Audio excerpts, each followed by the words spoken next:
Light enveloped her, but it wasn't light in any earthly sense. It behaved more like a decision, a presence that chose what to reveal and what to conceal. The world dissolved around her, not in a cascade of color, but in a quiet, clinical unmaking. The chamber, the shifting mirrors, even the man's silhouette unraveled into thin, luminous threads and vanished. Leora did not fall. She transitioned. The ground appeared beneath her feet as though built in real time. Slabs of pale stone materializing with crisp, deliberate precision.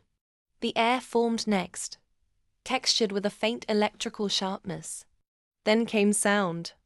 A low, rhythmic pulse, like a heartbeat scaled up to architectural proportions. She stood in an enormous circular hall, its perimeter lined with towering monoliths. Each monolith was etched with moving sigils, symbols that rearranged themselves as if rewriting their own language. None of it resembled the dream world she'd glimpsed in others. This place felt foundational, without illusion, without narrative. It felt like the blueprint behind the world. Her breath caught. Leora! The voice came from behind her, calm, unhurried. She turned. The man stood at the threshold where she had entered, though the doorway behind him had evaporated into seamless stone. He looked out of place here, like a figure painted onto the wrong canvas. "You followed me," she said. "I didn't follow you," he corrected gently. "I was brought." He walked toward her, but the hall shifted around him, distances flexing, angles bending, as though uncertain how to accommodate his presence. "This place responds to intention," he said. "Yours, theirs, and what lies between." She looked back at the monoliths. "What is this?" The architect's threshold. The oldest part of their system. Before the dream world, before the pods, this was where they first built the framework to hold humanity's minds. She stepped closer to one of the monoliths. The sigils brightened as if recognizing her. Lines of faint gold flowed outward like veins mapping beneath skin. "Why are they showing me this?" "Because you're awake," he said simply. "And because you were never meant to be." A soft hum rolled through the hall, a chord that vibrated in her teeth. The monoliths dimmed, then shifted their arrangement subtly, like a crowd turning to face a speaker. "They're acknowledging you," the man said. Leora swallowed hard. "What do they want?" He hesitated, eyes tracing the shifting symbols. "To see whether you're a threat," he said, "or an opportunity." A cold tension rose beneath her ribs.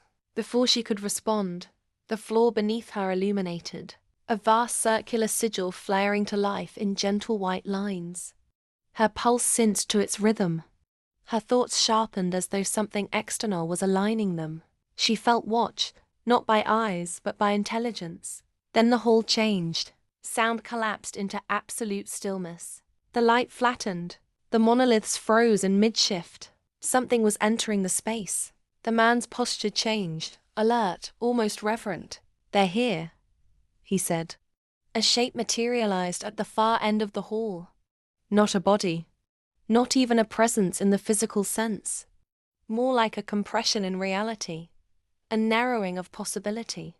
The air bent around it like heat over desert stone. A voice spoke, though not in words. "Leora." The sound, if it was sound, resonated straight through her chest. Her knees weakened. Another pulse. "Why are you awake?" She tried to answer, but her thoughts scattered under the pressure. The man stepped forward, placing himself slightly in front of her without breaking contact with the presence. "She doesn't answer to you," he said quietly. A ripple tore through the hall. Displeasure, confusion, or curiosity. It was impossible to tell. The presence expanded, focusing entirely on him, and then on her. Her vision blurred. The hall dimmed. 1,000 images, memories, sensations passed through her mind in less than a heartbeat, not taken from her, but examined. When the presence spoke again, its tone had changed. "You are not an error," Leora exhaled shakily. "You are an anomaly." The sigil beneath her intensified, lines burning brighter. The man glanced at her, expression tight. "That's not a title," he murmured. "It's a classification." A final pulse from the architect's presence struck her like a soft but undeniable command. Walk forward. The pathway between the monoliths opened, leading deeper into the impossible hall. The man reached for her hand. This time she clasped his without hesitation, and together they stepped into the architect's domain.